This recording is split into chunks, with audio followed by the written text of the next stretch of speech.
क्या हुआ? मुझे ऑन ग्राउंड एक ऐसा इंसान चाहिए जिसकी बात पे मैं बिना सोचे समझे विश्वास कर सकूं।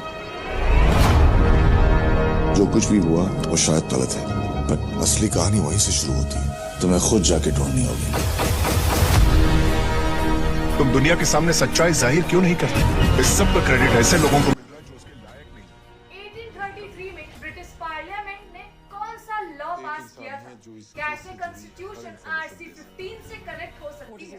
हेलो गाइस, आप देख रहे हैं बॉलीवुड स्टूडियो और मैं हूं अंकिता। क्या बोल रही है? आरसी 15 एक पॉलिटिकल ड्रामा पर बेस्ड होने वाली है। फिल्म में रामचरण और कायरा एडवाणी की रोल प्ले करने वाले हैं। साथ ही अंजलि, जयराम, सुनील, श्रीकांत और नवीन चंद्र सपोर्टिव रोल में नजर आने वाले हैं। फिल्म को सिनेमेटोग्राफर है तिरु और फिल्म को म्यूजिक देने वाले हैं एस थमन। इस फिल्म को बहुत सारे लैंग्वेजेस में रिलीज किया जाएगा, जैसे हिंदी, तेलुगु, तमिल, मलयालम और कन्नड़। फिल्म को 180 करोड़ की बजट पर बनाई जाएगी। फिल्म को पैन इंडिया पूरा कवर करने वाली है।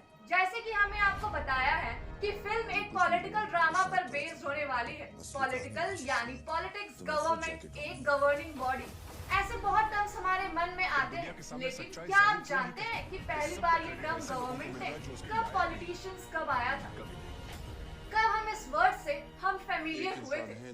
जैसे कि आप सब जानते हैं कि पहले जमाने में राजा हुआ करते थे। उस वक्त बस लीडर्स होते थे। गवर्नमेंट जैसे कोई भी टर्म नहीं था। उस वक्त इंडिया को और इंडियंस को जब इंडिपेंडेंस मिली थी तो यहाँ के लोगों को समझ आया कि उनकी कंट्री को कितना ज्यादा पीछे छूट गए हैं। अपनी कंट्री और कंट्रीमैन के लिए लोगों को एक लीडर, एक ऑर्गेनाइजेशन का जरूरत पड़ा जो उन्हें सही रास्ता दिखा सके, जो उन्हें हिम्मत दे सके। और यही रीजन थी कि 26 जनवरी 1950 यानी 72 साल पहले गवर्नमेंट ऑफ इंडिया का फॉर्मेशन किया गया था। और हमारे पहले प्राइम मिनिस्टर बने थे पंडित जवाहरलाल नेहरू जी और पहले प्रेसिडेंट बने थे राजेंद्र प्रसाद जी। वहीं आपको बता दूं कि ब्रिटिश पार्लियामेंट के थ्रू इंडिया गवर्नमेंट ने 1883 में गवर्नमेंट ऑफ इंडिया एपिथेट के साथ कानून को पहला ऐसा एक्ट किया गया था। गवर्नमेंट ऑफ इंडिया को यूनियन ऑफ इंडिया भी कहा जाता है। गवर्नमेंट फॉर्म होने के बाद गवर्निंग बॉडी और पार्टी ने साथ मिलकर कुछ ऐसा बनाने के बारे में सोचा जिसके बेसिस पर वे कंट्री को और भी अच्छे पाथ पर ला सकते हैं, जिसके रूप में B R Ambedkar, chairman of the drafting committee, B N. Rau, constitutional adviser to the constitution assembly, Surendra Nath Mukherjee, chief draftsman of the constitution assembly and other members of constitution assembly ने मिलकर कॉन्स्टिट्यूशन इंडिया का बनाया। कॉन्स्टिट्यूशन में बहुत सारे एस्पेक्ट्स के बारे में लिखा गया है, जैसे crime, murder, laws, terrorism. Terrorism के कारण बहुत सारे न्यू लॉज और ऑर्गेनाइजेशंस भी बनते गए।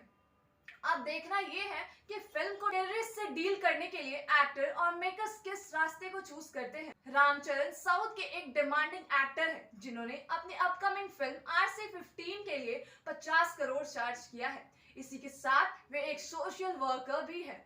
Ramcharan most of the time blood camps announce करते नजर आते हैं, जैसे 26 मई 2021 में रामचरण ने अपने फादर एक के साथ संजीवी चैरिटेबल ट्रस्ट के थ्रू ऑक्सीजन बैंक लॉन्च किया था, जिससे बहुत से लोगों और हॉस्पिटल्स में मदद मिलने पाई थी और लोगों की जान भी बच पाई थी। आप हमें कमेंट में जरूर बताएं कि आप कितने एक्साइटेड है फिल्म आरसी 15 में पहली बार रामचरण के डबल रोल को देखने के लिए। अब देखना ये है कि रामचरण और कायरा एडवाणी के साथ किस फिल्म को कहां तक ले जाने पाते हैं, कितनी अवार्ड्स ये फिल्म नाम कर पाती है और ये भी कि राइजन करियर को कहां ले जाती है। साथ ही रामचरण पर कहीं ना कहीं एक दबाव बन गया है कि उनकी फिल्म हिट ही होनी चाहिए, क्योंकि आरआरआर ने इतनी सफलता हासिल की तो उनकी अगली फिल्म में भी उन्हें उससे भी ज्यादा दमदार कॉन्सेप्ट, एक्टिंग और एक्शन से उन्हें भी एक मुकाम दिलाना होगा। फिल्म आरसी 15 और उससे जुड़ी कोई भी न्यूज जानने के लिए हमारे चैनल को सब्सक्राइब कर दें और साथ ही बेल आइकन को दबाएं। तो इस चटपटी अपडेट के साथ आज के ये वीडियो में उतना ही। साथ में हम इस वीडियो को एंड करते हुए बताते हैं और उम्मीद करते हैं कि हम आपको एंटरटेन कर पाए होंगे।